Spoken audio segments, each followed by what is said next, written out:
El denso aroma de los lirios y los claveles se filtraba en cada rincón de la amplia, fría e impersonal sala del tanatorio. Yo permanecía sentada, inmóvil como una estatua, vestida con un riguroso luto negro. Mis ojos secos miraban fijamente la fotografía de mi madre sobre el catafalco. Mi madre Carmen, la mujer de la sonrisa amable y la mirada que siempre parecía contener un cielo entero de preocupaciones. Ahora, solo era una imagen silenciosa y borrosa tras el velo del dolor. A mi alrededor los sollozos ahogados, los susurros de consuelo y el suave ir y venir de los pasos de familiares y amigos formaban un coro de luto. Pero para mí, todos esos sonidos eran lejanos y extraños. El dolor por la pérdida de mi madre era como un enorme bloque de hielo que congelaba todas las emociones en mi pecho, impidiéndome llorar, impidiéndome hablar. A mi lado Javier, mi marido, me ponía de vez en cuando la mano en el hombro en un gesto de consuelo. Él también parecía muy afligido, con el ceño fruncido y una expresión solemne. Mi suegra, la señora Pilar, sentada en la primera fila, se secaba de vez en cuando las comisuras de los ojos con un pañuelo, pero su mirada recorría constantemente a la multitud, como si estuviera evaluando la sinceridad de cada uno de los asistentes. La familia Herrera, la familia de mi marido, había estado a mi lado durante estos días, organizando el funeral de mi madre con una eficacia impecable. Cualquiera que lo viera diría que yo era afortunada, que tenía una familia política que me quería como a una hija. Yo también lo había creído. Me había sentido la mujer más afortunada del mundo.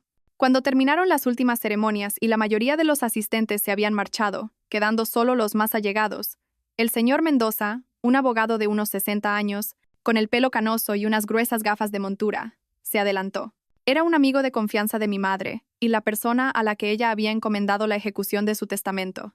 El ambiente en la sala se volvió extrañamente tenso y denso. Todas las miradas se centraron en él. Distinguidos familiares y amigos, comenzó el señor Mendoza, su voz grave y clara rompiendo el silencio. Según la última voluntad de la señora Carmen Solano, hoy procederé a la lectura del testamento que ella misma redactó y firmó el día 15 del mes pasado. Se aclaró la garganta y abrió lentamente un documento cuidadosamente sellado. Mi suegra se enderezó en su asiento, sus ojos brillando de una manera inusual. Javier también apretó ligeramente mi mano. Parecía un gesto de ánimo, pero pude sentir la tensa expectación que contenía. Sabía que la herencia de mi madre no era pequeña. La empresa de cerámicas de mi abuelo, Cerámicas Solano, que tras su muerte, mi madre había levantado y convertido en una marca de renombre valorada en millones de euros. Todo el mundo daba por hecho que, como hija única, yo sería la heredera de toda esa fortuna. El señor Mendoza comenzó a leer, con una voz monótona y sin emoción. Yo, Carmen Solano, en pleno uso de mis facultades mentales, con total lucidez y sin estar sometida a coacción o influencia de nadie, dispongo de mis bienes tras mi fallecimiento de la siguiente manera. La totalidad de mis bienes, incluyendo las acciones de la empresa Cerámica Solano, propiedades inmobiliarias, dinero en efectivo y otros activos de valor, con un valor total estimado de 2 millones de euros, serán donados a la Fundación Corazón Noble para ayudar a niños huérfanos y ancianos desamparados. Un silencio sepulcral se apoderó de la sala. Podía oír mi propia respiración, agitada y pesada. ¿2 millones de euros? ¿Todo donado? No podía creer lo que oía. Miré a Javier. Su rostro se había vuelto pálido, y una sonrisa forzada se congeló en sus labios. Mi suegra parecía petrificada. El pañuelo que sostenía en la mano cayó al suelo sin que se diera cuenta. El señor Mendoza observó la reacción de todos y continuó leyendo. Su voz pareció vacilar un instante. A mi única hija, Elena, le dejo un bien muy especial. Un panecillo. ¿Un panecillo? La sala entera estalló en murmullos y cuchicheos. Alguien no pudo reprimir una risa burlona, otros me miraban con compasión, pero la mayoría eran miradas de curiosidad morbosa. Sentí que mis mejillas ardían y mis oídos zumbaban. «Mamá, ¿por qué has hecho esto? ¿Por qué me tratas así? En el momento más solemne de tu vida, me conviertes en el hazmerreír de todos». El señor Mendoza concluyó la lectura y se acercó a mí. Puso en mi mano una pequeña caja de cartón. Dentro había un panecillo, todavía tibio. Este es el legado de su madre. «Mi más sentido pésame, señorita Elena», dijo con un tono algo avergonzado. Recibí la caja temblando, como si estuviera sosteniendo un carbón al rojo vivo. No me atreví a levantar la vista para mirar a nadie, solo clavé la mirada en el suelo. Oí a mi suegra sisear en voz baja. «Increíble, está completamente loca». Javier me agarró bruscamente del brazo y me sacó a rastras del tanatorio ante la mirada atónita de los que quedaban. No dijo una palabra, pero el doloroso apretón en mi brazo y su mandíbula tensa delataban la furia que hervía en su interior. Sabía que una terrible tormenta me estaba esperando. Y el panecillo en mi mano, la única herencia que mi madre me había dejado, de repente se sentía insoportablemente pesado. El lujoso coche se deslizaba en silencio, pero la atmósfera en su interior era tan densa que parecía a punto de estallar. Javier conducía, con los ojos fijos en la carretera y las manos aferradas al volante con tanta fuerza que sus nudillos estaban blancos. Mi suegra, Pilar, estaba sentada justo detrás de mí. No necesitaba darme la vuelta para sentir su mirada, afilada como un puñal, atravesando mi espalda. Este silencio era más aterrador que cualquier insulto. Era la calma que precede a la tempestad. Llegamos al chalet de los Herrera, el lugar al que había llamado hogar durante los últimos 7 años. La pesada verja de hierro se abrió lentamente y se cerró de golpe tras nosotros con un clang metálico, como el sonido de una sentencia. La casa, que siempre había sido luminosa y acogedora, ahora emanaba una frialdad extraña. En cuanto la empleada del hogar ayudó a la señora Pilar a quitarse el abrigo, ella no pudo contenerse más. Se giró bruscamente, apuntándome con el dedo, su voz teñida de desprecio y una ira incontenible. Tú, eres una gafe. Qué mala suerte la nuestra, la de la familia Herrera, por haber metido en casa a una desgraciada como tú. Me quedé paralizada, clavada en el sitio.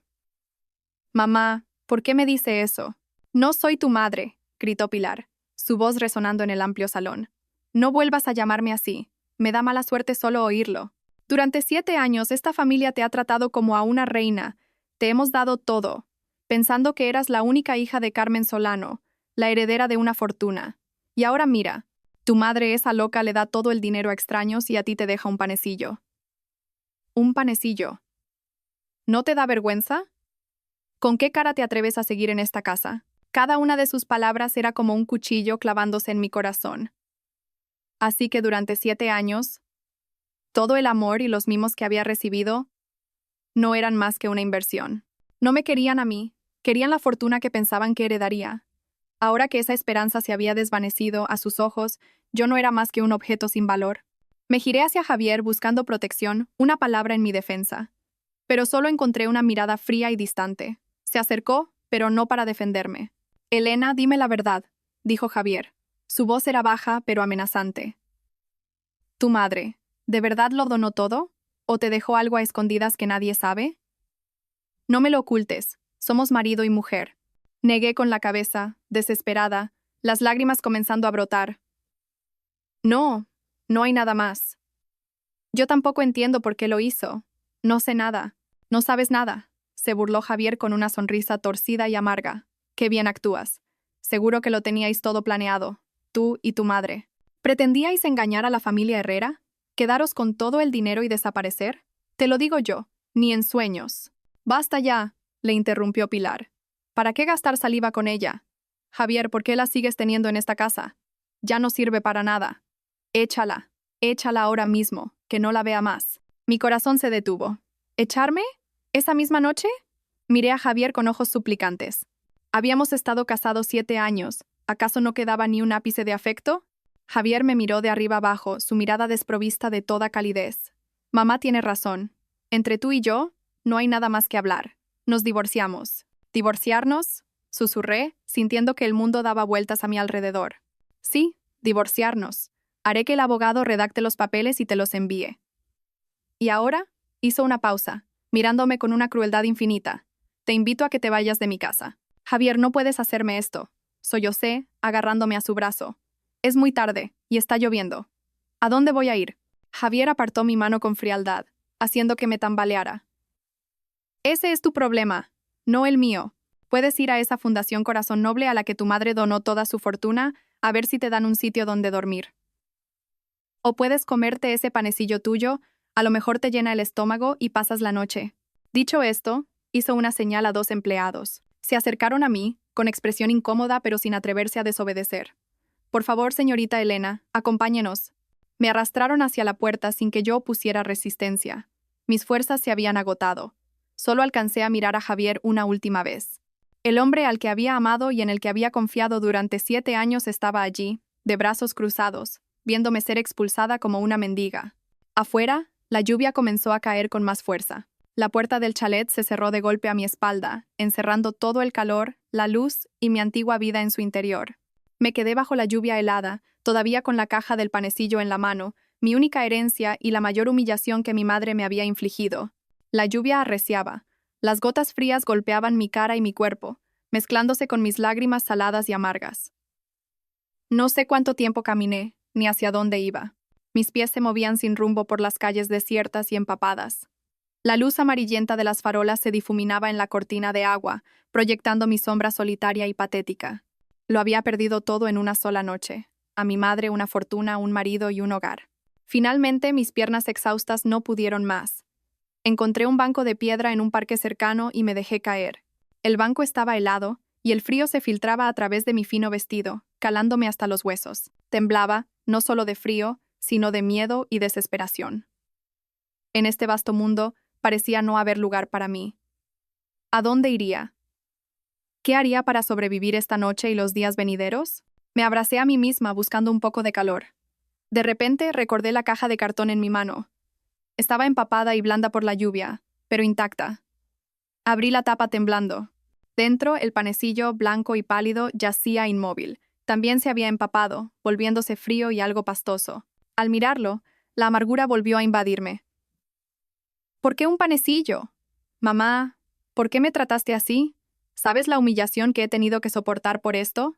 En medio del hambre, el frío y una rabia incontenible, me llevé el panecillo a la boca y le di un mordisco feroz, como si quisiera descargar todo mi dolor en él. De repente, mis dientes chocaron con algo duro. Me detuve, sorprendida. Escupí el trozo de pan y, con mis dedos entumecidos por el frío, saqué el objeto duro. Bajo la tenue luz de una farola, vi que era un objeto metálico envuelto en una fina capa de papel encerado para protegerlo del agua. Con cuidado, desenvolví el papel. Era una llave. Una vieja llave de latón, diferente a cualquier llave moderna que hubiera visto. Junto a ella, había un pequeño trozo de papel doblado en 4. Mi corazón comenzó a latir con una fuerza inusual. Desdoblé el papel temblando. En él, reconocí la caligrafía familiar de mi madre, trazos suaves y elegantes que nunca podría olvidar. Banco Central Ibérico, caja de seguridad número 1075. Solo una breve línea, pero fue como una descarga eléctrica que recorrió todo mi cuerpo. Banco Central Ibérico, una caja de seguridad. Mamá, ¿me dejaste algo allí? Esto no era una broma cruel. No era una humillación. Era un mensaje, una guía. Apreté la llave en la palma de mi mano. El frío del metal se transmitió a mi piel, pero despejó mi mente de una forma asombrosa. Resulta que esta era la verdadera herencia de mi madre. El panecillo no era el final, era el principio. Mi madre lo sabía todo de antemano. Conocía la verdadera cara de la familia Herrera. Lo había orquestado todo, no para humillarme, sino para protegerme. Un rayo de esperanza, aunque tenue, comenzó a brillar en la oscura noche de mi desesperación. No estaba tan sola e indefensa como pensaba. Mi madre siempre había estado a mi lado, cuidándome y preparándome un camino. Me levanté de un salto, sin sentir ya el frío ni el cansancio. Tenía que ir al Banco Central Ibérico. Tenía que descubrir la verdad. Tenía que encontrar lo que mi madre se había esforzado tanto en dejarme. Mirando la densa cortina de lluvia frente a mí, ya no sentía miedo. En su lugar, una determinación y una fuerza que nunca antes había sentido crecieron en mi interior. El camino por delante podría ser espinoso, pero sabía que no podía rendirme. Por mi madre y por mí misma tenía que vivir, y vivir con dignidad. A la mañana siguiente, fui una de las primeras clientas en el Banco Central Ibérico. Anoche había encontrado un hostal barato para refugiarme. Mi cuerpo todavía estaba dolorido, pero mi mente estaba increíblemente despejada. Había cambiado mi ropa de luto por un conjunto sencillo que compré a toda prisa en una tienda de camino. Nadie que me viera ahora podría reconocerme como la nuera de la acaudalada familia Herrera. Tras presentar mi DNI y la llave de latón, un empleado del banco me acompañó a la zona de cajas de seguridad, en las profundidades del edificio. La sala era fría y silenciosa, solo resonaban nuestros pasos. El empleado usó su llave maestra junto con la mía para abrir la caja número 1075. La pesada puerta metálica se abrió, revelando un compartimento no muy grande. «Adelante, señora», dijo el empleado, y retrocedió, manteniendo una distancia respetuosa. Mi corazón latía con fuerza en mi pecho. Respiré hondo y saqué lentamente el cajón. Dentro no había dinero en efectivo ni joyas, como podría haber imaginado. En su lugar, había una gruesa carpeta de documentos. una tarjeta bancaria y un sobre de color marfil. Cogí primero el sobre. En el exterior, la caligrafía de mi madre apareció, suave y familiar. Para mi querida hija, Elena. Me abracé la carpeta y el sobre y volví a una sala de espera privada para clientes, para tener algo de intimidad. Mis manos temblaban al abrir el sobre. Dentro había una larga carta escrita a mano en varias páginas. Mi querida Elena, cuando leas estas líneas probablemente ya no estaré en este mundo. Por favor, no te entristezcas demasiado. Nacer, envejecer, enfermar y morir es la ley de la vida. Nadie puede escapar de ella. Solo espero que sin importar las circunstancias vivas siempre con fuerza y valentía. Quizás ahora mismo estés muy enfadada conmigo. ¿Por qué redacté un testamento tan extraño? ¿Por qué te puse en una situación tan difícil y humillante? Perdóname, hija mía, no tenía otra opción. Todo lo que hice fue para protegerte. ¿Recuerdas cómo apareció Javier en tu vida hace 7 años? Un encuentro casual y romántico, un amor a primera vista, pero, hija mía, en este mundo no existen tantas casualidades. La familia Herrera, con tu suegro, Arturo, a la cabeza, urdió un plan perfecto para acercarse a ti. Su único objetivo era apoderarse de toda la fortuna de nuestra familia. El padre de Javier, Arturo Herrera, no es un desconocido. Fue director financiero en la empresa de tu abuelo. Pero por su codicia, malversó una gran cantidad de dinero, y tu abuelo lo descubrió y lo despidió. Desde entonces, guardó rencor, siempre buscando la manera de vengarse. Siempre he tenido el presentimiento de que el accidente de coche que le costó la vida a tu abuelo no fue un accidente. Hace 7 años, cuando nuestra empresa crecía cada vez más, empezaron a actuar. Hicieron que Javier se acercara y te sedujera, montando una obra de teatro de amor perfecta para que cayeras en su trampa. Después de casarte, insinuaron en varias ocasiones que les transfiriera los bienes, pero siempre me negué con diplomacia. Sabía que una vez que la fortuna estuviera en sus manos, tanto mi vida como la tuya estarían en peligro. Son lobos con piel de cordero, crueles y sin escrúpulos. Últimamente noté que mi salud empeoraba. Sabía que no me quedaba mucho tiempo. También me di cuenta de que ellos habían perdido la paciencia. Estaban planeando algo más despiadado, quizás provocar otro accidente para asesinarnos a las dos y luego apoderarse de todo como únicos familiares restantes. Tuve que adelantarme. Redacté deliberadamente un testamento donando toda la fortuna.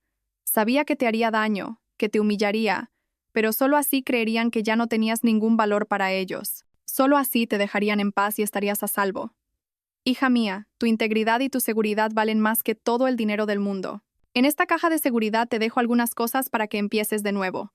Son los papeles de propiedad de un apartamento en la urbanización Mirasierra que compré a tu nombre hace mucho tiempo. Es un lugar seguro que nadie conoce. Esta tarjeta bancaria tiene 200.000 euros, el dinero que he ido ahorrando en secreto durante años. No es mucho comparado con la otra fortuna, pero es suficiente para que tú y tu hijo tengáis una vida estable. En mi despacho de casa, en la tercera estantería, busca el libro Tesoros de la Sabiduría Antigua. He anotado algunas cosas dentro. Vive una nueva vida, hija mía. Olvida a Javier, olvida a esa familia. No busques venganza, son muy peligrosos. Vive en paz, es lo que más deseo. Te quiero mucho. Tu madre. Terminé de leer la carta. Mis lágrimas habían empañado las palabras desde hacía rato. Así que era eso. Todo era una farsa, un sacrificio silencioso y noble de mi madre. Había usado su propio honor y fortuna para comprar mi seguridad. El resentimiento en mi corazón se disipó, dejando solo un dolor profundo y una gratitud infinita. Mamá, ¿cómo tuviste que luchar sola contra esas conspiraciones tan terribles?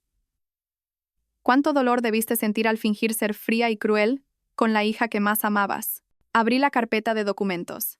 Efectivamente, eran los papeles de propiedad de un apartamento a mi nombre.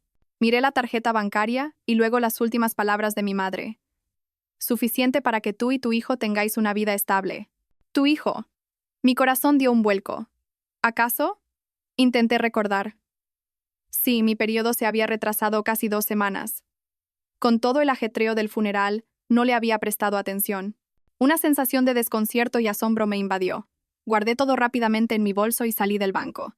Lo primero que tenía que hacer ahora era ir a una farmacia. El apartamento que mi madre me dejó estaba en el piso 17 de la urbanización Mirasierra, una zona residencial nueva, tranquila y apartada.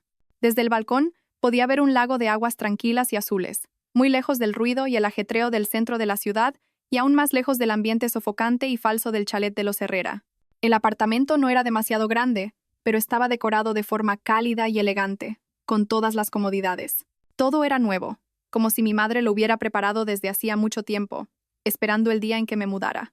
Al tocar el suave sofá, al ver las pequeñas macetas de plantas verdes colocadas ordenadamente en el alféizar de la ventana, podía sentir el amor y el cuidado de mi madre en cada detalle. Este era mi verdadero hogar, el refugio seguro que mi madre había preparado para mí. Después de organizar mis escasas pertenencias, me senté en la cama, con las palmas de las manos todavía ligeramente temblorosas. Frente a mí, en la mesita de noche, había un test de embarazo que acababa de comprar en la farmacia de abajo.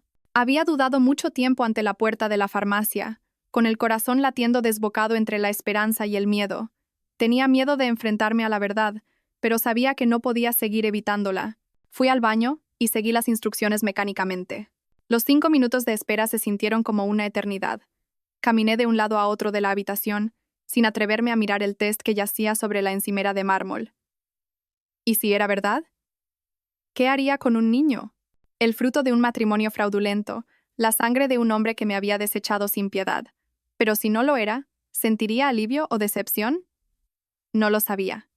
Mi mente era un caos. Finalmente, reuní todo mi valor y me incliné para mirar. 2 líneas. 2 líneas rosas, claras e inequívocas. Me dejé caer al suelo frío, abrazándome el vientre. Estaba embarazada. Realmente llevaba una pequeña vida dentro de mí. Las lágrimas volvieron a caer, pero esta vez no eran de dolor o rabia. Eran lágrimas de asombro, de una emoción compleja e indescriptible. Una nueva vida crecía en mi cuerpo, un vínculo de sangre innegable. Era el hijo de Javier. Solo pensar en ello me provocaba náuseas. Pero entonces, al poner la mano en mi vientre, sentí una conexión sagrada. No solo era el hijo de Javier, también era mi hijo. Era el nieto de mi madre. Era la continuación de mi familia, la continuación de mi madre. En su carta, ella había escrito: «Suficiente para que tú y tu hijo tengáis una vida estable». ¿Acaso lo había presentido? ¿Acaso lo sabía y me había dado este precioso regalo como consuelo, como una nueva esperanza? La idea de abortar cruzó fugazmente mi mente, pero la descarté de inmediato. No podía hacerlo. Había perdido a mi madre, mi única familia en el mundo. Este bebé era todo lo que me quedaba. Era mi razón para seguir viviendo, para ser más fuerte. No podía permitir que compartiera mi desafortunado destino. Tenía que protegerlo, cuidarlo, darle una buena vida, libre de la sombra del odio. Me levanté y me miré en el espejo. Una mujer con los ojos hinchados y el rostro pálido, pero en su mirada ya no había desesperación. En su lugar había una determinación de acero. Voy a tener este bebé. Voy a ser madre. Lo criaré sola. Él sería mi fuerza, mi motivación para enfrentar todas las dificultades que se avecinaban. Por mi hijo, podría hacerlo todo. Esta batalla ya no era solo mía. Mi nueva vida comenzó con tareas urgentes. La primera era romper por completo mi relación con la familia Herrera. Fui a un pequeño bufete de abogados, no al del señor Mendoza, para iniciar los trámites de divorcio unilateral. No quería nada de ellos. Solo mi libertad. La segunda era cuidarme a mí misma y al bebé en mi vientre. Fui a una clínica ginecológica privada y escuché por primera vez el latido del corazón de mi hijo a través del ecógrafo. Ese sonido, pequeño pero fuerte, fue como una afirmación de que no estaba sola. En los días siguientes, poco a poco fui estableciendo mi vida en el nuevo apartamento. Pero la paz exterior no podía disipar las preguntas y la inquietud en mi corazón. La carta de mi madre había revelado una parte de la verdad, pero todavía había demasiados misterios. ¿Qué era esa Fundación Corazón Noble? ¿Por qué mi madre donó dinero a un lugar relacionado con su enemigo? ¿Y el accidente de mi abuelo? ¿Fue realmente causado por los Herrera? Sabía que no podía vivir con miedo y evadiendo la verdad para siempre. Necesitaba respuestas. Recordé el detalle que mi madre mencionó en la carta. En mi despacho de casa, en la tercera estantería, busca el libro Tesoros de la Sabiduría Antigua. He anotado algunas cosas dentro. La casa a la que se refería era nuestra antigua casa familiar, donde guardaba todos mis recuerdos de la infancia. La casa había estado alquilada desde que me casé, pero el contrato acababa de terminar y mi madre no había encontrado nuevos inquilinos. Estaba vacía. Decidir volver allí era arriesgado. Los Herrera podrían estar vigilándome o vigilando la casa, pero no podía no ir. Era la única pista que mi madre me había dejado. Elegí un mediodía tranquilo. Me vestí de forma sencilla, con un sombrero y una mascarilla, y tomé un taxi a mi antiguo barrio. La casa de 2 plantas estaba en silencio al final de un pequeño callejón. La verja de hierro estaba un poco oxidada, y las paredes cubiertas por una pátina de musgo del tiempo. Usé la llave de repuesto que mi madre me había dado una vez, con el corazón latiendo con fuerza al meterla en la cerradura. La puerta se abrió con un chirrido, y el olor a humedad y a viejo me golpeó. Todo dentro estaba como el día que me fui, solo que cubierto por una fina capa de polvo. Subí directamente al segundo piso, al despacho de mi madre. La habitación estaba llena de luz, con estanterías que llegaban hasta el techo. Fui a la tercera estantería, pasé mis dedos por los lomos de los libros familiares, y allí estaba, Tesoros de la Sabiduría Antigua, con su tapa dura de color azul oscuro. Lo saqué temblando. El libro pesaba más de lo normal. Hojeé las páginas y descubrí que en el centro, varias de ellas habían sido ahuecadas, creando un compartimento secreto, pero dentro no había nada. Estaba vacío. ¿Alguien había llegado antes que yo? ¿Los Herrera lo habían descubierto? Un escalofrío recorrió mi espalda. Cuando estaba a punto de irme, oí unos pasos muy ligeros en la planta baja. Me sobresalté y me escondí rápidamente detrás de la puerta. «Señorita Elena, soy yo». Una voz familiar resonó. Era el señor Mendoza. ¿Qué hacía él aquí? Salí, llena de recelo. «Señor Mendoza, ¿por qué está usted aquí?» El señor Mendoza me miró. Su expresión era compleja, una mezcla de culpa y compasión. Imaginé que volvería aquí. La señora Carmen me dijo que, si algo sucedía, viniera a buscarla a este lugar. ¿Mi madre se lo pidió? Sí, ella lo previó todo, suspiró. Lamento no haberle podido contar la verdad antes, durante la lectura del testamento. Había demasiados espías de los Herrera. Tuve que seguir el guión que la señora Carmen había trazado. Mi recelo disminuyó un poco. ¿Entonces lo que había en este libro? Lo saqué yo siguiendo sus instrucciones. Temía que si lo encontraba demasiado pronto, actuaría de forma imprudente. El señor Mendoza me entregó un pequeño pendrive. Esto es lo que la señora Carmen quería que viera. Pero tenga cuidado. Los Herrera no son gente corriente. Tienen ojos y oídos en todas partes. Acepté el pendrive, con la palma de la mano sudorosa. Señor Mendoza, la Fundación Corazón Noble. ¿Qué es? La mirada del señor Mendoza se volvió grave. Esa es la clave. Sobre el papel, Corazón Noble es una organización independiente. Pero la persona detrás, el que mueve todos los hilos, no es otro que Arturo Herrera, su suegro.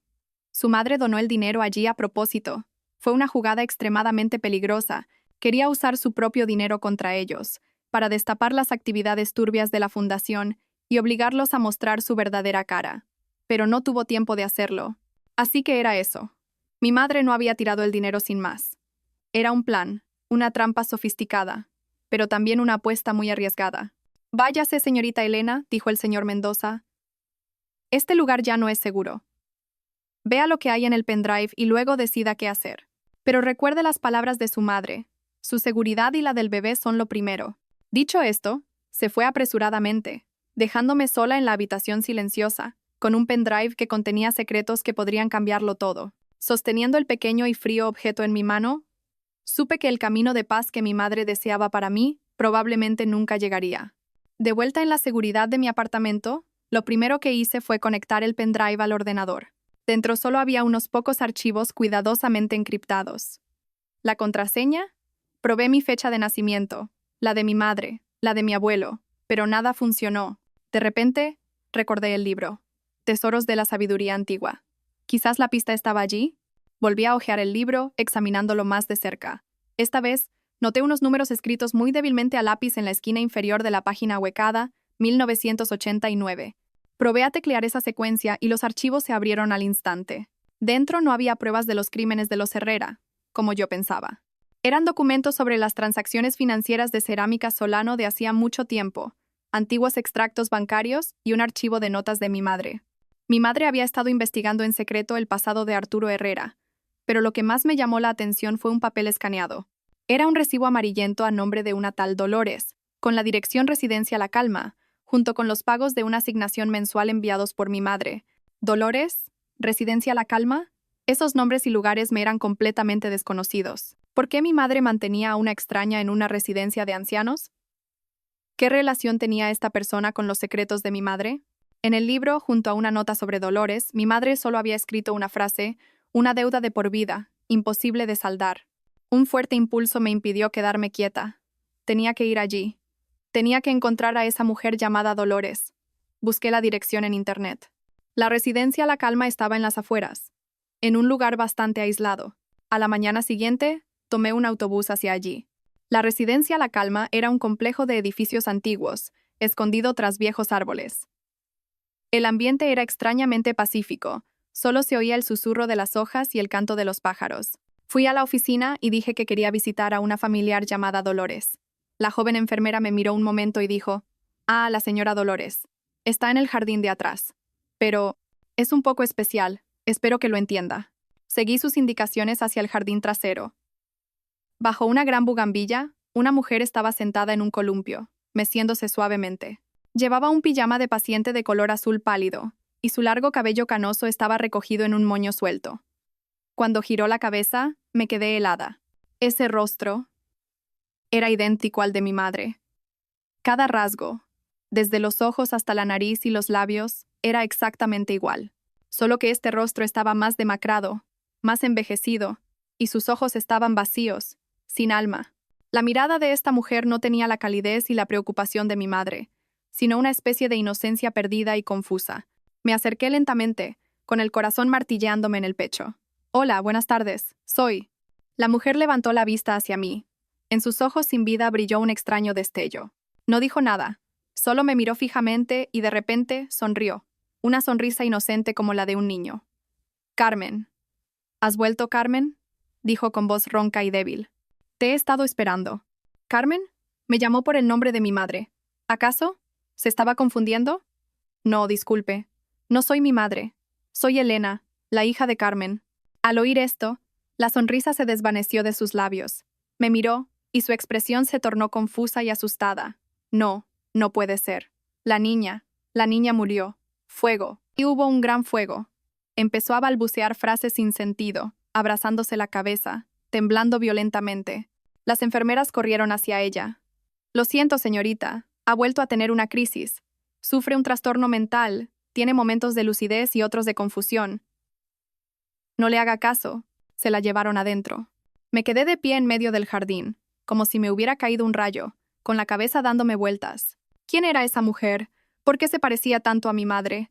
¿Por qué me llamó por el nombre de mi madre y luego balbuceó sobre un bebé muerto en un incendio? ¿Era 1989, el año que vi en el libro, el año de ese incendio? Una teoría descabellada, pero terriblemente lógica, comenzó a formarse en mi cabeza. Si esta mujer y mi madre tenían alguna relación, quizás eran hermanas. Y si el bebé que murió en el incendio no era yo, entonces ¿quién era yo? Un sinfín de preguntas sin respuesta se arremolinaban en mi mente. Me di cuenta de que el secreto que mi madre había guardado era mucho más grande y complejo de lo que jamás podría haber imaginado. Mi viaje para encontrar la verdad acababa de empezar. Durante varios días después de mi visita a la residencia La Calma, viví en un estado de confusión y desconcierto. La imagen de esa mujer con el rostro idéntico al de mi madre me atormentaba. Sus palabras inconexas sobre un incendio y un bebé muerto resonaban en mis oídos. Intentaba conectar los puntos. El complot de los Herrera, el sacrificio de mi madre, la existencia de la mujer llamada Dolores, todo era un laberinto sin salida. Para despejar mi mente, decidí ir a una cafetería tranquila para ordenar mis pensamientos. Elegí un pequeño local en un callejón, con un ambiente acogedor y poca gente. Acababa de pedir un zumo de naranja y abrir mi portátil, con la intención de revisar de nuevo los archivos del pendrive, cuando una figura familiar se acercó a mi mesa. «Hola, Elena. Qué casualidad encontrarte aquí». Era Javier. Llevaba un traje impecable, el pelo peinado a la perfección y una sonrisa en los labios que una vez consideré encantadora, pero que ahora solo me parecía falsa y detestable. «No creo que sea una casualidad», respondí fríamente. «¿Me estás siguiendo?» Javier se encogió de hombros y se sentó despreocupadamente en la silla de enfrente. «¿Qué dices?» «Solo tenía una reunión con un cliente por aquí cerca. Vi a alguien que se me hacía familiar y me acerqué a ver». «¿Qué tal te va la vida?» «Se te ve diferente». Me examinó de arriba abajo con una mirada inquisitiva. «Gracias a ti y a tu familia me va muy bien», dije con sarcasmo. «¿Necesitas algo? Si no es así, por favor, vete.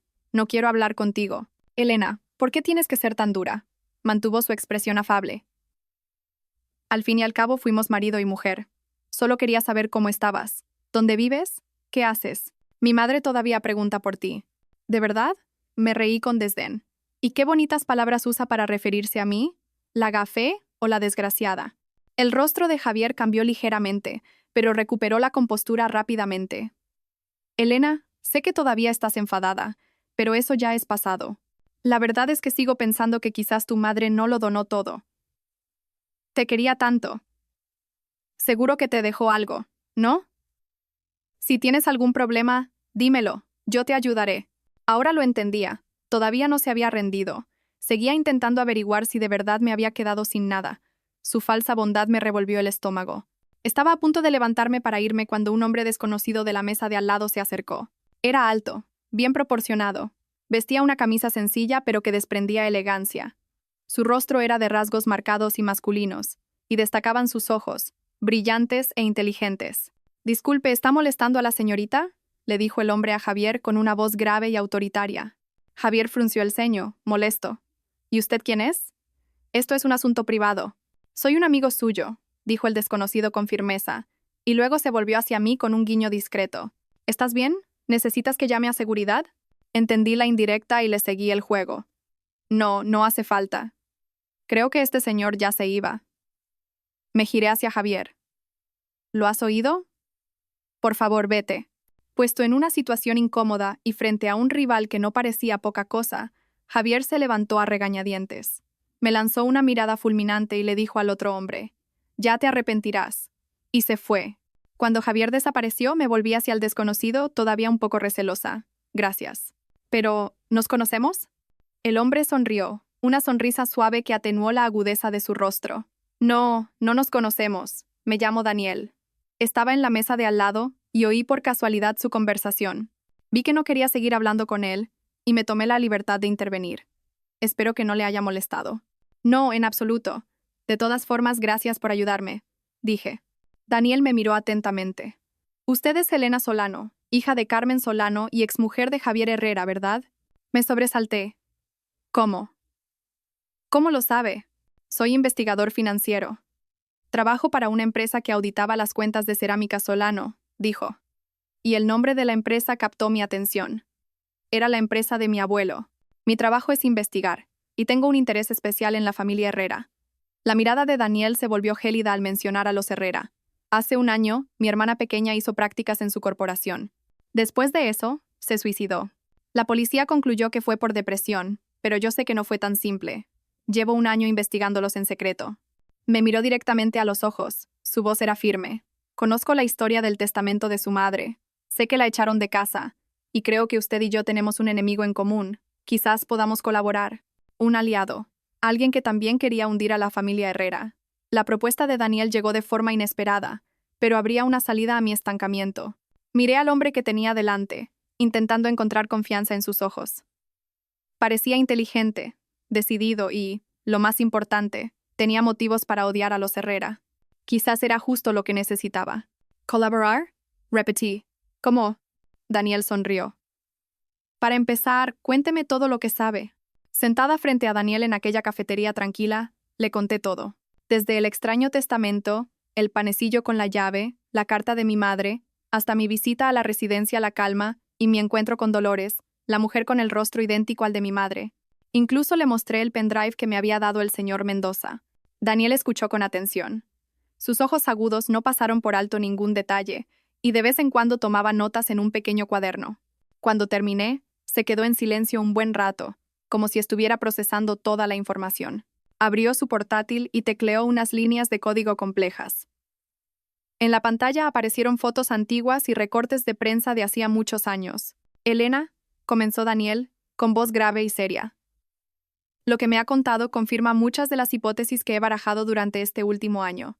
Y creo que puedo darle algunas respuestas, aunque pueden ser muy impactantes». Giró la pantalla del portátil hacia mí. Era un viejo artículo de periódico. El titular, ya amarillento, decía: «Terrible incendio en la maternidad de la ciudad. Varios recién nacidos desaparecidos».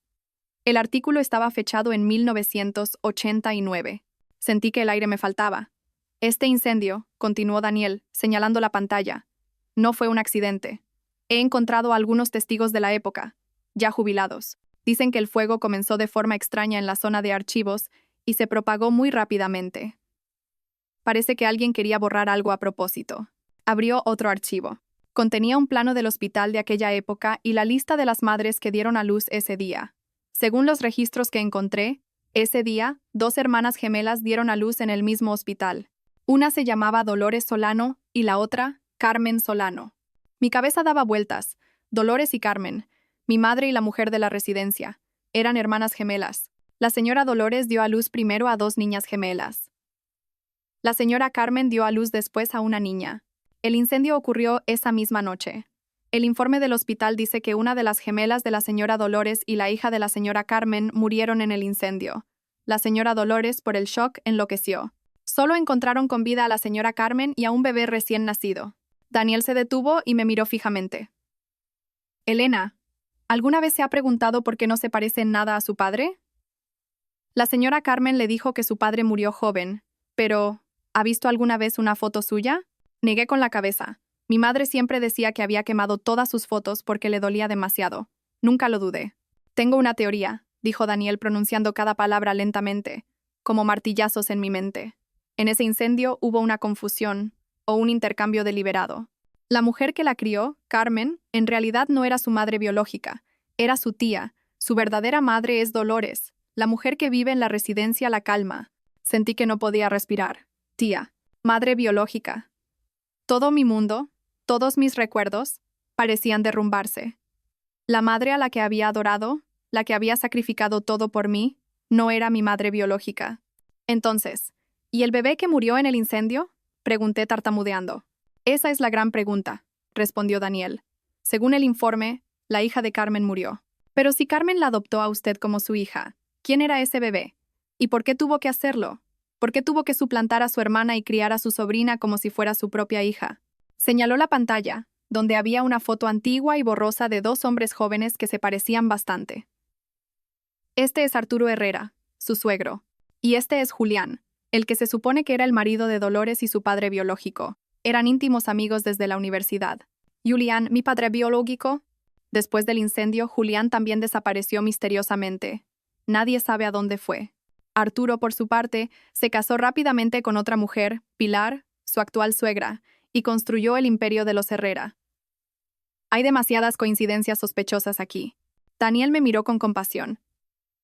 Sé que es un shock muy grande, pero tenemos que enfrentarnos a la verdad.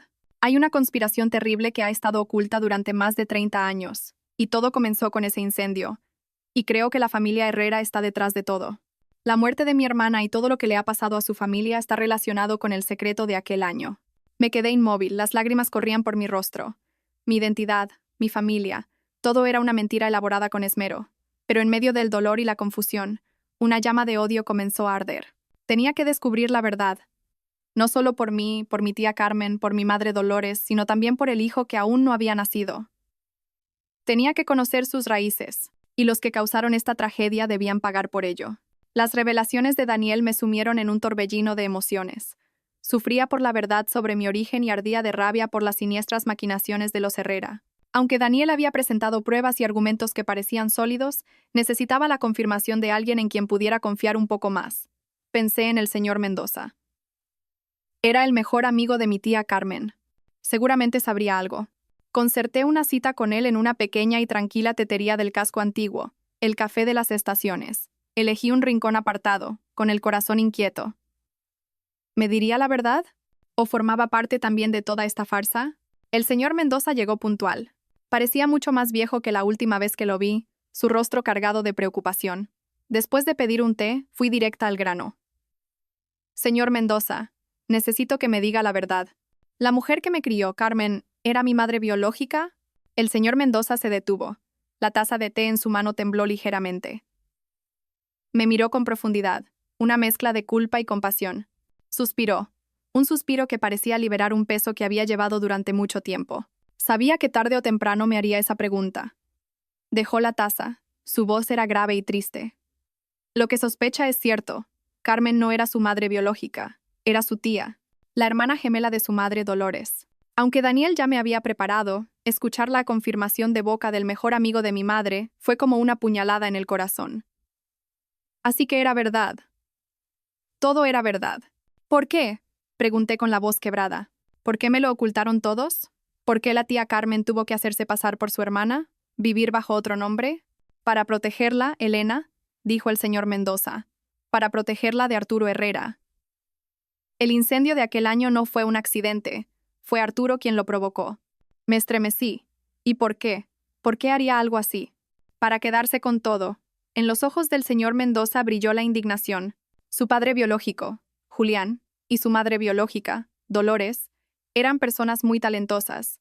Juntos sentaron las bases de la empresa de cerámica. Arturo, en aquel entonces, solo era su amigo, un parásito. Envidiaba el talento y la felicidad de sus padres. Quería quedarse con la empresa y también con su madre, Dolores. Pero Dolores era completamente fiel a su marido. Al no conseguir lo que quería, actuó. Continuó su voz llena de amargura. Organizó el incendio para borrar todas las pruebas, para matar a toda su familia. Pero, por un giro del destino, su tía Carmen fue a visitar a su hermana esa misma noche. En medio del caos, solo pudo salvar a un bebé, a usted. Su hermana gemela, Clara, y la hija de su tía Carmen no sobrevivieron. Su padre, Julián, también fue víctima de su complot y desapareció desde entonces. Su madre, Dolores, enloqueció por el shock. Para protegerla de la persecución de Arturo, su tía Carmen no tuvo más remedio que suplantar a su hermana, usando primero el nombre de Dolores y luego cambiándolo a Carmen. La crió sola, reconstruyó la empresa desde las cenizas y vivió siempre con el miedo de que Arturo descubriera la verdad. Al escuchar la historia, me quedé en silencio. Las lágrimas corrían por mis mejillas. El sacrificio de mi tía Carmen había sido inmenso. Había vivido toda su vida por mí, atormentada por la culpa y el miedo. Entonces mi padre adoptivo, el que tía Carmen decía que había muerto joven. ¿También fue parte de la farsa? El señor Mendoza negó con la cabeza. Su tía Carmen tuvo que inventarse una identidad completamente nueva para engañar al mundo. Pero hay algo que quizás no sepa. Su padre adoptivo, el hombre de la foto de la boda que Carmen conservaba, era en realidad el hermano mayor de Arturo Herrera. Otra revelación que me dejó sin aliento. ¿Hermanos? Es un secreto que muy poca gente conoce. Arturo tenía un hermano mayor que se fue de casa hace mucho tiempo y se cambió el nombre. Su tía Carmen lo conoció por casualidad y se casó con él, pero su matrimonio no duró mucho. Murió de una enfermedad grave. Quizás eso también formaba parte del plan de Arturo. No quería que ningún vínculo pudiera revelar su pasado. El señor Mendoza me miró. Su expresión se volvió más seria. Elena, sé que ahora está colaborando con un tal Daniel. Me sorprendí. ¿Cómo lo sabe? Tengo mis métodos. Es un tipo inteligente, pero también impredecible. Se acercó a usted para vengar a su hermana. Eso es cierto, pero debe tener cuidado. No confíe en él ciegamente. En esta guerra no hay amigos absolutos. Confíe solo en usted misma. La advertencia del señor Mendoza me hizo pensar. Daniel me había ayudado mucho, pero también tenía sus propios objetivos. ¿Podía depositar toda mi confianza en él? Señor Mendoza, hice una última pregunta. ¿Sabe si mi hermana gemela Clara murió realmente en el incendio? El señor Mendoza guardó silencio por un momento. Eso es lo que dice el informe. Pero en un mundo lleno de engaños y cálculos, nada es seguro, Elena. Al salir de la tetería, mi corazón estaba apesadumbrado. La verdad se iba desvelando poco a poco, pero el camino por delante parecía cada vez más oscuro y peligroso. Estaba entrando en una partida de ajedrez donde cada movimiento podía costarme la vida, y no podía permitirme perder. La advertencia del señor Mendoza sobre Daniel no dejaba de dar vueltas en mi cabeza. No quería dudar del único que había estado a mi lado en los momentos más difíciles, pero la cautela nunca está de más. Especialmente cuando mi enemigo es un zorro astuto como Arturo Herrera. Decidí seguir colaborando con Daniel, pero me guardaría un as en la manga. Unos días después de mi conversación con el señor Mendoza, recibí una llamada de un número desconocido. La voz de una mujer, asustada y nerviosa, sonó al otro lado. ¿Es usted, la señorita Elena Solano? Sí, soy yo. ¿Quién es? Pregunté con cautela. Yo. No puedo decirle mi nombre. Soy alguien que conoce el pasado de su madre. Carmen era una buena persona. Tengo algo que quiero darle. Algo que puede ayudarla contra los Herrera. Mi corazón se aceleró. Una nueva pista. ¿Dónde quiere que nos veamos? Mañana por la noche. A las 8. En la cafetería junto al lago, llevaré un abrigo rojo. Por favor, venga sola. Esto es muy peligroso. Solo confío en entregárselo a usted. La mujer habló deprisa y colgó, sin darme tiempo a preguntar más. Inmediatamente llamé a Daniel y le conté la llamada. Se quedó en silencio un momento y luego dijo, Elena, es muy probable que sea una trampa. El tono de pánico, un lugar público pero solitario por la noche, la petición de que vaya sola, todo es demasiado sospechoso. Probablemente los Herrera han descubierto tus movimientos y quieren atraerte. ¿Entonces qué hago? ¿Y si es una pista real? Pregunté preocupada. Le seguiremos el juego, respondió Daniel con confianza. Tú acepta ir a la cita, pero no aparezcas. Yo estaré allí, vigilando desde lejos. Veremos qué traman. La noche siguiente estaba hecha un manojo de nervios. Sentada en mi apartamento, no paraba de mirar el reloj. Daniel había llegado al lugar de la cita con antelación, disfrazado de pescador nocturno junto al lago. Me mantenía informada por teléfono.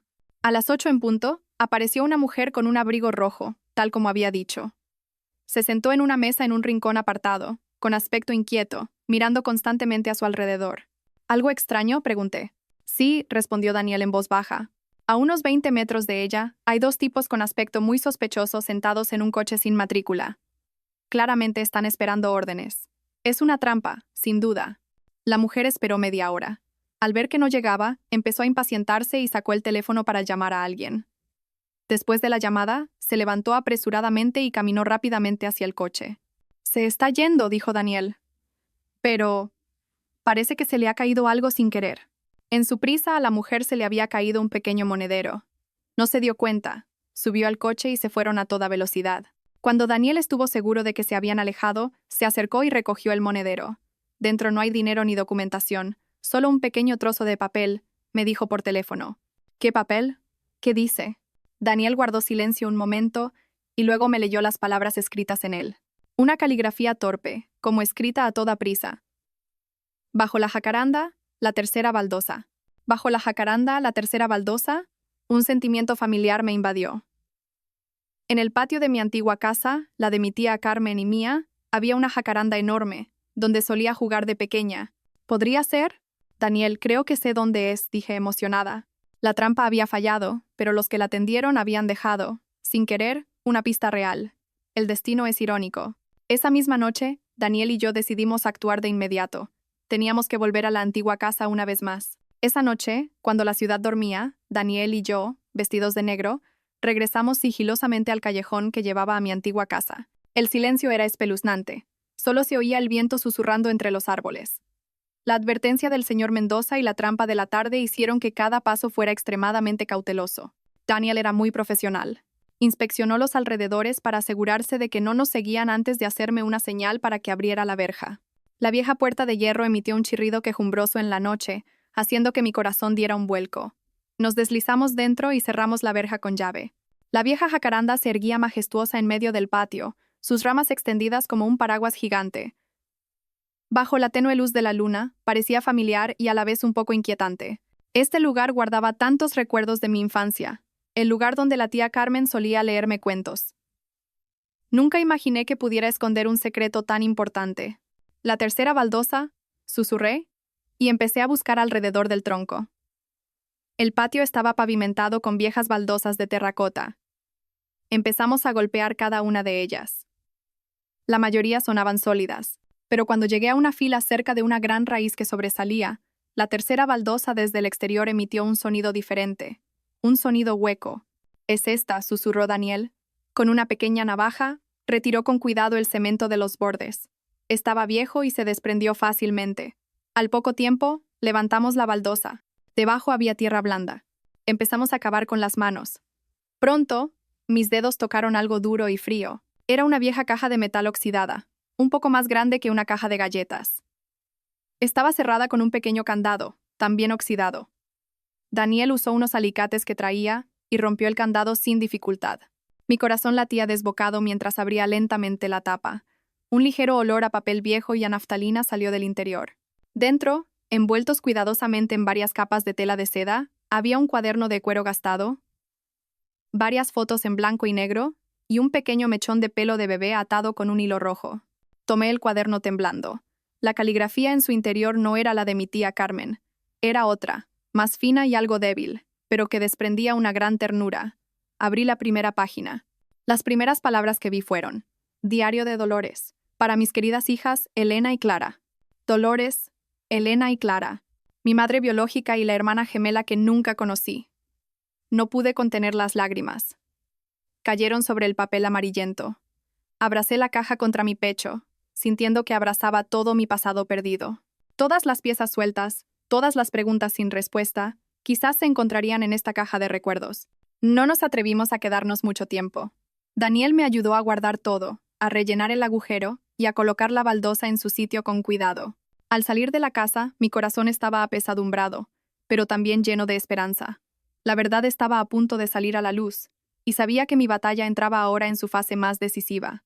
De vuelta en el apartamento, Daniel y yo examinamos el contenido de la caja. Hojeé con cuidado el diario de mi madre Dolores. Sus palabras, a veces borrosas por el tiempo, reconstruían un pasado lleno de amor, pero también de tragedia. Mi madre escribía sobre su amor por mi padre, Julián, sobre la inmensa felicidad de saber que estaba embarazada de gemelas. Les puso de nombre Elena, por la paz, y Clara, por la luz. Cada línea estaba impregnada del amor de una madre. Pero el tono del diario fue cambiando. Empezó a mencionar a Arturo Herrera, el mejor amigo de su marido, con recelo y preocupación. Fecha. Hoy Arturo ha vuelto a venir. Me mira de una forma muy extraña, no como un amigo mira a la mujer de su amigo. Hay deseo, posesión en su mirada. Se lo he contado a Julián, pero él se ríe y dice que soy demasiado sensible, que Arturo solo me ve como a una cuñada. Pero yo no lo creo. Hay algo aterrador detrás de su apariencia amigable. Cuanto más leía, más me estremecía. Mi madre Dolores había descubierto la verdadera cara de Arturo Herrera, pero nadie la creyó. Luego, escribió sobre un secreto aún más aterrador. Un secreto que ni siquiera mi padre conocía. Feja. Hoy he visto por casualidad una pequeña cicatriz detrás de la oreja de Arturo cuando se ha agachado a recoger algo. Esa cicatriz la había visto antes. Claro, en Julián. Pero la cicatriz de Julián está en la oreja izquierda, y la de Arturo en la derecha. Empecé a sospechar. Esa noche miré a escondidas sus fotos antiguas y descubrí una verdad espantosa. Arturo Herrera y Julián no son solo amigos íntimos. Son hermanos gemelos. ¿Hermanos gemelos? Daniel y yo nos miramos, incrédulos. El señor Mendoza había dicho que eran hermanos, pero no gemelos. Esto explicaba por qué se parecían tanto en la foto que Daniel encontró. Mi madre continuó. Julián me contó que tenía un hermano gemelo, pero que la familia lo abandonó de pequeño por ser demasiado rebelde y cruel. Se fue de casa hace mucho tiempo y nadie sabe nada de él. Podría ser. ¿Podría ser Arturo ese hermano? ¿Se ha cambiado el nombre para acercarse a su hermano con algún plan siniestro? Tengo que decírselo a Julián, tengo que advertirle, pero no tuvo tiempo. La última entrada del diario fue escrita justo el día antes del incendio, con una letra temblorosa y de pánico. Sabe que he descubierto su secreto. Me ha amenazado. Me ha dicho que si abro la boca hará que toda mi familia se arrepienta. Julián, tengo mucho miedo. ¿Qué hago? El diario terminaba ahí. El resto de la historia era un trágico vacío. Cogí las fotos antiguas. Había una de mi madre Dolores y mi tía Carmen. Las dos hermanas, idénticas, sonreían felices. Otra de mi padre Julián sosteniendo a dos bebés, Clara y yo. Mirar sus rostros felices me partió el corazón. Una familia perfecta, destrozada por la envidia y la maldad de un hombre. Finalmente cogí el mechón de pelo, suave y atado con un hilo rojo. ¿Era mío o de Clara, mi hermana gemela, a quien nunca conocí, la que supuestamente murió en el incendio? ¿Realmente murió? ¿O como yo, alguien la salvó y ahora está en algún lugar del mundo? Elena, mira esto, dijo de repente Daniel. Señaló una foto de mi padre Julián y Arturo Herrera juntos. Fíjate bien. Tu padre, Julián, tiene un pequeño lunar debajo de la barbilla. Arturo no. Entrecerré los ojos. Era cierto. Un detalle minúsculo, pero crucial. ¿El Arturo Herrera de ahora tiene ese lunar? Pregunté. Daniel negó con la cabeza. No. He visto muchas fotos suyas. No tiene ningún lunar debajo de la barbilla. Una teoría aún más aterradora surgió en nuestras mentes. ¿Será posible? Dijimos casi al unísono. ¿Será posible que el suegro que yo conozco, Arturo Herrera, no sea el verdadero Arturo? ¿Que el que vive con esa identidad sea en realidad mi padre Julián? ¿O al revés? ¿Que el que vive como Arturo sea el verdadero Arturo, pero que le haya hecho algo a mi padre?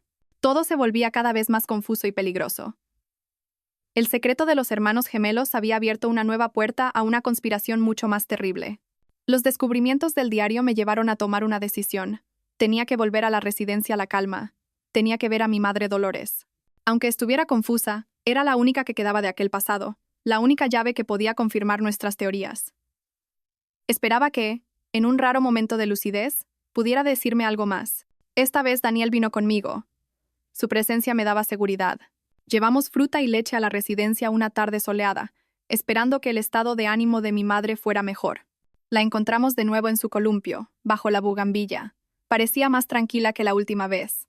Al verme no se asustó, solo me miró con una curiosidad distante. Me senté a su lado y le dije suavemente: «Mamá, soy yo, Elena». Había decidido llamarla mamá.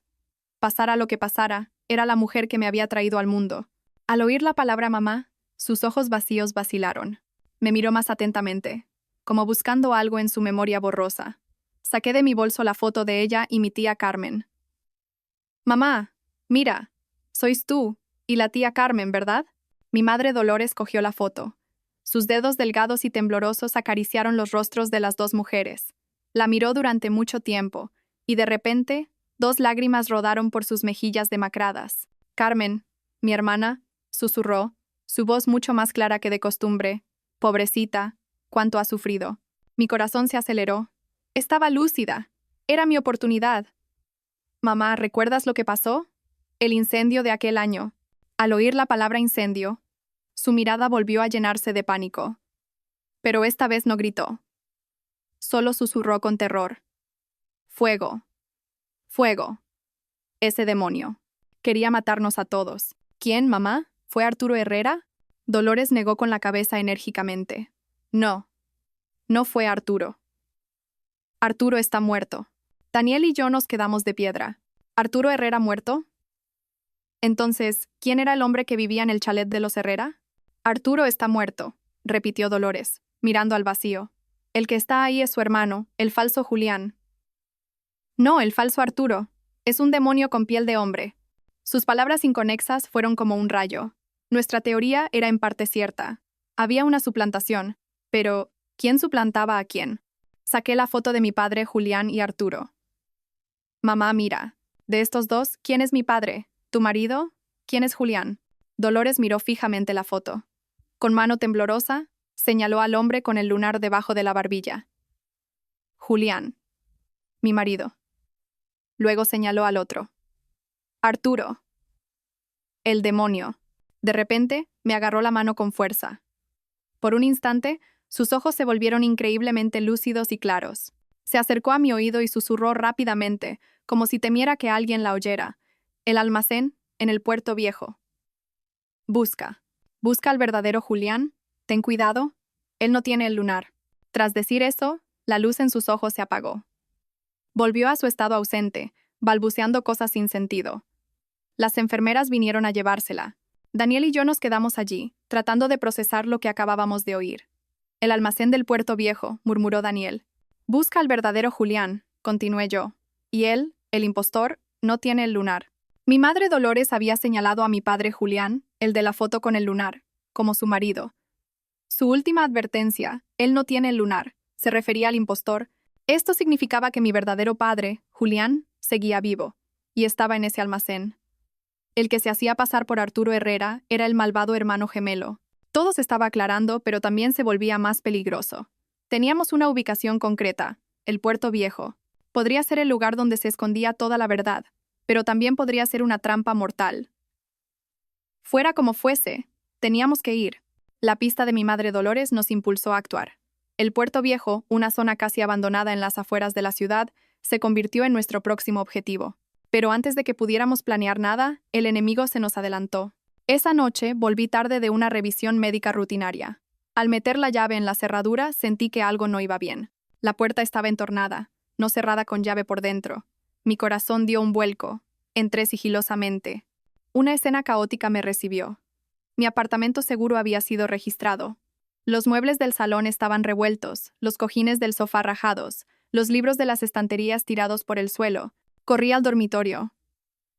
El armario estaba abierto de par en par, la ropa esparcida por todas partes. La caja de metal que habíamos encontrado la noche anterior había desaparecido. Afortunadamente, por una corazonada después de leerlo, había guardado el diario y las fotos en otro lugar más seguro, dejando la caja vacía sobre la mesa. Se habían llevado la caja vacía, pero lo que más me aterró fue no ver a Daniel. Había dicho que pasaría por mi casa después del trabajo, pero aún no había llegado. Lo llamé, pero su teléfono solo sonaba. Una terrible ansiedad se apoderó de mí. Justo en ese momento, mi teléfono vibró. Un mensaje de un número desconocido. Era una foto. En ella, Daniel estaba atado a una silla, con la boca amordazada y varios moratones en la cara. Lo habían secuestrado. Mi corazón se detuvo. Mis manos temblaban. Inmediatamente llegó otro mensaje. Si quieres salvarlo, trae la caja de metal y todo lo que hay dentro al almacén número 5 del Puerto Viejo. Sola. Ni se te ocurra llamar a la policía si no quieres recibir su cadáver. El Puerto Viejo. Sabían que íbamos a ir. Se nos habían adelantado tendiéndonos una trampa. Habían secuestrado a Daniel para amenazarme, para obligarme a entregar las pruebas. Pensaban que todas las pruebas estaban en esa caja. Me derrumbé en el suelo, con la mente en blanco. ¿Qué podía hacer? Ir sola era un suicidio, pero no podía abandonar a Daniel. Lo habían capturado por mi culpa. Intenté mantener la calma, pensar rápido. Querían la caja y su contenido. Yo tenía el diario, las fotos. Eso era lo que realmente querían. No podía dárselo, pero tenía que ir. Mi mirada recorrió la habitación destrozada y se detuvo en el pendrive que me dio el señor Mendoza. Quizás era el momento de usarlo. Lo conecté al ordenador y copié todos los datos a otro pendrive. Guardé el diario y las fotos en otra caja y la escondí bien debajo de la cama. El pendrive señuelo sin datos y la caja de metal vacía me servirían para engañarlos. Llevaría el pendrive original y escondería el diario y las fotos en un lugar seguro. Tenía que ir, pero no iría completamente sola. Envié un mensaje al señor Mendoza, un mensaje en clave que mi tía Carmen me había enseñado de niña, solo números y símbolos, informándole del lugar y la hora. No sabía si podría ayudar, pero era mi única esperanza. Me puse un abrigo, cogí la caja de metal vacía y salí con una fría determinación. ¿Queréis jugar una partida a vida o muerte? De acuerdo, jugaré con vosotros hasta el final. Por Daniel, por mi tía Carmen, por mi madre Dolores y por el hijo que llevo en mi vientre. El Puerto Viejo por la noche era un lugar desolado y espeluznante. El viento del mar soplaba con fuerza, trayendo consigo el olor a sal y el sonido de las olas rompiendo contra los barcos oxidados. Los viejos almacenes se alineaban en silencio, como monstruos gigantes dormidos. Conduje hasta la entrada del puerto, escondí el coche y entré a pie. Abracé la caja de metal, cada paso era una carga. Encontré el almacén número 5. La gran puerta de hierro oxidado estaba entornada. La empujé y emitió un chirrido que resonó en el silencio. El interior era enorme, polvoriento y vacío. En el centro, Daniel estaba atado a una silla, todavía inconsciente. A su alrededor había 3 matones, pero la persona que me dejó atónita estaba de pie frente a ellos, apuntando a Daniel con una pistola. Era el señor Mendoza.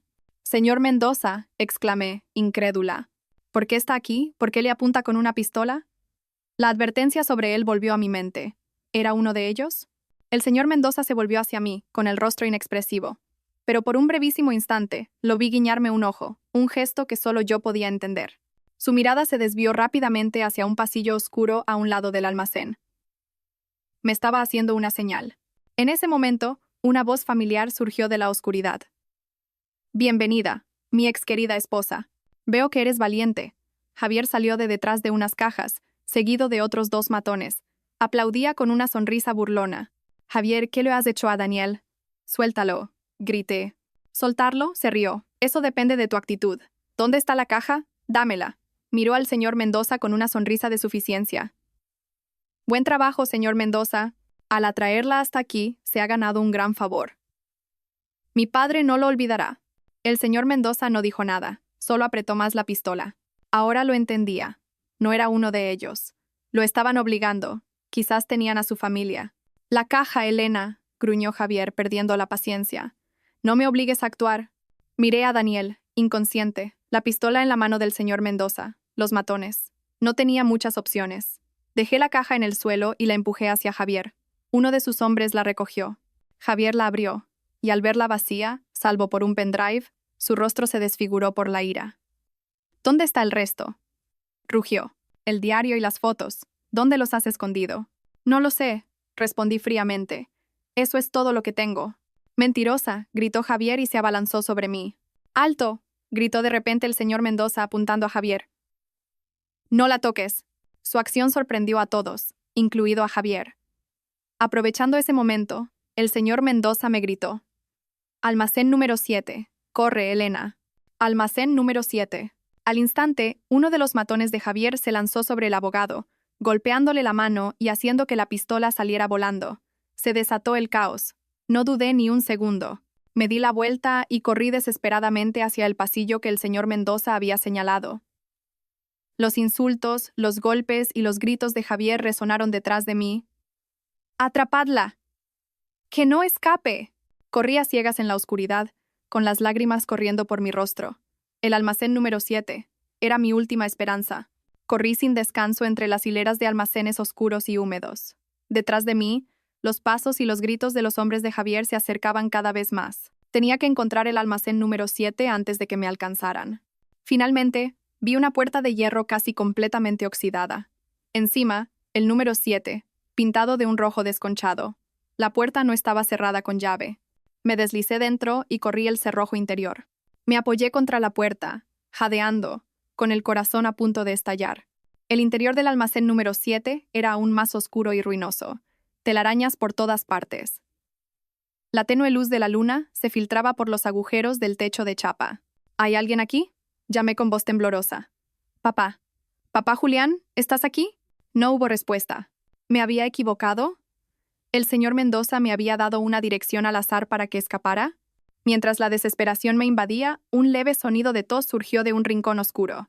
Me giré de golpe. ¿Quién? ¿Quién es? De la oscuridad, una figura se movió lentamente. Estaba en una vieja silla de ruedas y se dirigía hacia el único haz de luz. Cuando su rostro quedó iluminado por la luna, casi dejé de respirar.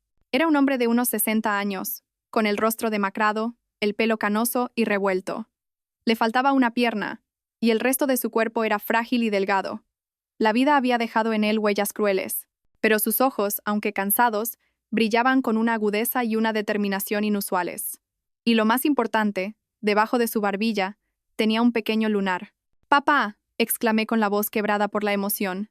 El hombre me miró, sus ojos también llenos de lágrimas. Extendió una mano temblorosa hacia mí. «Elena, hija mía, ¿qué mayor estás?». Corrí y me arrodillé junto a su silla de ruedas, abrazándolo con fuerza. Mi padre biológico, estaba vivo. Después de tantos años, por fin lo había encontrado. «Papá, ¿por qué? ¿Por qué estás así?», sollocé. «Creía que habías». Mi padre Julián me acarició el pelo. Su voz era débil pero clara. «Fue él. Mi hermano gemelo, Arturo. Destrozó a nuestra familia». Me contó lo que pasó. La noche del incendio, Arturo lo dejó inconsciente, fingiendo que había muerto en el fuego. Pero un trabajador del puerto lo salvó. Sin embargo, el ataque lo dejó gravemente herido, perdiendo una pierna y con la salud destrozada. Arturo, creyéndolo muerto, se apoderó de todo. «Durante casi 30 años, hija», dijo con lágrimas en los ojos, «he vivido escondido en este agujero, fingiendo ser un vagabundo discapacitado para que no me encontrara. Lo he estado vigilando, reuniendo pruebas de sus crímenes. Sabía que había vuelto loca a tu madre Dolores. Sabía que había envenenado lentamente a tu tía Carmen para robarle los últimos secretos de la empresa. Lo sabía todo, pero era impotente. Apretó mi mano. «Pero ahora estás aquí, hija mía. Eres mi última esperanza». Sacó de debajo de la manta de su silla de ruedas un pendrive envuelto en plástico. «Aquí está todo lo que he reunido durante 30 años. Informes, grabaciones, fotos, todas las pruebas de sus crímenes. El incendio, la malversación, el blanqueo de capitales, el daño a nuestra familia. Cógela, Elena, sácala a la luz. Haz que pague por todo». Recibí el pendrive temblando. Esta era el arma final. Cuando íbamos a irnos, mi teléfono sonó. Era Javier. Dudé, pero contesté. «¿Conseguiste escapar?», dijo con rabia. «¿Pero crees que has ganado? Tu madre loca, Dolores, está en mis manos. Si no quieres que muera, ven a la antigua casa de tu madre ahora mismo, sola, y trae todas las pruebas, y esta vez no intentes ninguna estupidez». Y colgó. Habían secuestrado a mi madre Dolores. Me habían acorralado. La antigua casa de mi tía Carmen, el escenario de mi infancia y de terribles secretos, se convertía ahora en el campo de batalla final. Daniel, que de alguna manera había logrado escapar durante el caos del almacén 5, nos encontró a mi padre y a mí. Al enterarse del secuestro de mi madre, no dudó. «Tenemos que ir». «No te preocupes, he avisado a la policía. Están de camino». Mi padre insistió en ir. «Tengo que ver con mis propios ojos cómo paga por sus crímenes», dijo. Con fuego en la mirada, llegamos a la antigua casa. La verja estaba abierta. Dentro, Javier y su padre, el falso Arturo Herrera, nos esperaban. Mi madre Dolores estaba atada a una silla, aterrorizada. Mi ex-suegra, Pilar, también estaba allí, pálida como un fantasma. Quizás acababa de descubrir la verdadera cara de su marido. «Habéis venido», dijo el falso Arturo con voz gélida. «Pero hoy será el fin de vuestra familia. Dame las pruebas». «Nunca las tendrás», respondí, apretando el pendrive en mi bolsillo. «Entonces mira cómo muere tu madre». Sacó un cuchillo y lo acercó al cuello de mi madre. «Detente», gritó mi padre desde su silla de ruedas. «Arturo, eres un demonio. Me hiciste daño a mí, a Dolores, a Carmen. Pagarás por ello». El impostor soltó una carcajada demencial. «¿Todavía estás vivo, querido hermano? Genial. Hoy reuniré a toda la familia en el más allá». Hizo una señal y Javier y sus matones se lanzaron sobre nosotros. Daniel se interpuso, luchando solo contra varios hombres. Rápidamente, empujé la silla de mi padre hacia atrás. En medio del caos, me enfrenté cara a cara con el falso Arturo. Me miró con ojos asesinos. «Todo es por tu culpa. Si no hubieras aparecido, nada de esto habría pasado». Se abalanzó sobre mí con el cuchillo. Estaba embarazada, mi cuerpo era torpe y no pude esquivarlo. Justo cuando la hoja fría estaba a punto de alcanzarme, una figura se interpuso para protegerme. No era mi tía Carmen. Era mi madre Dolores. En el momento de mayor peligro, el amor maternal la había hecho superar el miedo y la locura. Pero el enemigo no se detuvo. Apartó a mi madre y el cuchillo se hundió en mi vientre. Un dolor agudo y ardiente me atravesó. Sentí un líquido caliente corriendo por mis piernas. Sangre. Mucha sangre. Caí de rodillas, perdiendo el conocimiento. Solo alcancé a ver a Daniel derribando a Javier y a oír las sirenas de la policía cada vez más cerca. El falso Arturo, al ver que estaba perdido, intentó huir. Pero mi padre, con una fuerza increíble, lanzó su silla de ruedas para bloquearle el paso. «No escaparás». Mientras forcejeaban, mi madre Dolores, en un último momento de lucidez, recogió algo que se le había caído al impostor del bolsillo y se lo lanzó a Daniel. «¡Las pruebas!», gritó, y se desplomó a mi lado. Vi su rostro, el rostro de mi madre biológica, sonriéndome. Una sonrisa serena. Luego, todo se volvió negro. Epílogo. No sé cuánto tiempo estuve inconsciente. Cuando desperté, el olor a desinfectante del hospital me inundó. La primera persona que vi fue a Daniel. Estaba sentado junto a mi cama, con el rostro demacrado, pero con una inmensa alegría en sus ojos al verme despertar. «Elena, ¿has despertado?», dijo, apretando mi mano con fuerza. Mi bebé fue lo primero que pude decir. Daniel sonrió cálidamente. «Está a salvo. Fue un parto prematuro, pero es muy fuerte. Es una niña. Se parece mucho a ti». Las lágrimas brotaron de mis ojos. Mi hija estaba a salvo. Todo el sacrificio no había sido en vano. ¿Y los demás? Mi padre, mi madre. El rostro de Daniel se ensombreció. «Tu padre, Julián». Sus antiguas heridas se reabrieron, y la emoción fue demasiado fuerte. No lo superó. Se fue en paz, sabiendo que el enemigo había sido capturado. Antes de morir, me pidió que te dijera que estaba muy orgulloso de ti. Rompí a llorar. Acababa de encontrar a mi padre para volver a perderlo. «¿Y mi madre Dolores?», pregunté. «Está herida levemente», continuó Daniel. «Pero el shock, curiosamente, la ha hecho recuperar la lucidez. Los médicos dicen que ha sido una especie de terapia de choque. Se está recuperando poco a poco». Lo último que me lanzó fue la llave de otra caja de seguridad. Dentro estaban todos los libros de contabilidad del blanqueo de dinero de Arturo a través de la Fundación Corazón Noble. La prueba definitiva. Toda la familia Herrera, desde el falso Arturo, Javier, hasta Pilar, habían sido detenidos. Sus crímenes de 30 años salieron a la luz. Los nombres de mis padres biológicos, Julián y Dolores Solano, fueron limpiados. El señor Mendoza, por su valiente ayuda, recibió una sentencia reducida. Daniel me entregó una tableta. «Tu tía Carmen también te dejó un último vídeo». Lo abrí. La imagen de mi tía Carmen apareció, delgada pero con una mirada llena de amor. Me contó todo: el dolor de perder a su propia hija, el sacrificio de suplantar a su hermana, el amor incondicional que sentía por mí. Elena, decía su voz entrecortada, «Perdóname por no haberte dado una vida completa, pero recuerda, seas hija de quien seas, siempre serás la niña a la que más he querido. Sé muy feliz. Ese es el mayor legado que tu madre Dolores y yo queremos dejarte». Lloré desconsoladamente. Por fin lo había entendido todo. El amor y el sacrificio de mis dos madres me habían dado la fuerza para superarlo todo. Había renacido del dolor y la pérdida para comenzar una nueva vida. Un año después, el sol dorado se extendía sobre el césped de una pequeña casa en las afueras. Yo estaba sentada en un columpio, sonriendo mientras veía a mi pequeña hija, Sol, dar sus primeros pasos sobre la hierba. Tenía los ojos brillantes y una sonrisa radiante, mi copia exacta y el mayor consuelo de mi vida. A mi lado, Daniel empujaba suavemente el columpio. Después de todo, siempre había estado a mi lado, un pilar de apoyo para mí y para mi hija. Me había pedido que me casara con él y yo había aceptado. Juntos construiríamos una nueva familia, basada en el amor y la confianza.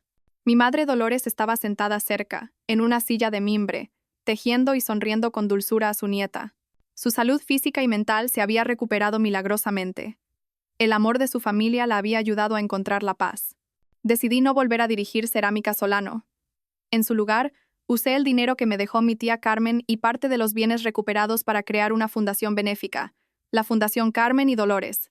Ayudaba a mujeres en situaciones difíciles, a madres solteras, para darles un punto de apoyo, una oportunidad para empezar de nuevo. El primer proyecto de la fundación se llamaba Proyecto Panecillo de Esperanza, un nombre que surgía de la herencia tan especial que mi tía me había dejado. Mi vida era ahora pacífica y plena. Había encontrado el verdadero legado de mis madres. No era dinero ni propiedades, sino la sabiduría para distinguir el bien del mal, la fortaleza para superar la adversidad y, lo más importante, un amor infinito. Una tarde, mientras ordenaba viejos recuerdos, volví a mirar el diario de mi madre Dolores. En la última página, debajo de la última frase escrita con pánico, descubrí una línea muy pequeña, escrita con una tinta casi invisible, que solo se podía ver inclinando el papel bajo un ángulo de luz específico. Decía: a mi hija Clara se la llevaron los Herrera. Mi corazón dio un vuelco. Clara, mi hermana gemela, no estaba muerta. Había sido criada por los enemigos de nuestra familia. ¿Acaso Javier no era el único hijo de Arturo? ¿Era ella otra pieza en su siniestro juego? Mi historia aún no había terminado. Un nuevo viaje estaba a punto de comenzar. Pero esta vez, ya no estaba sola. Tenía una familia, amor y la fuerza del legado de mis madres. La encontraría.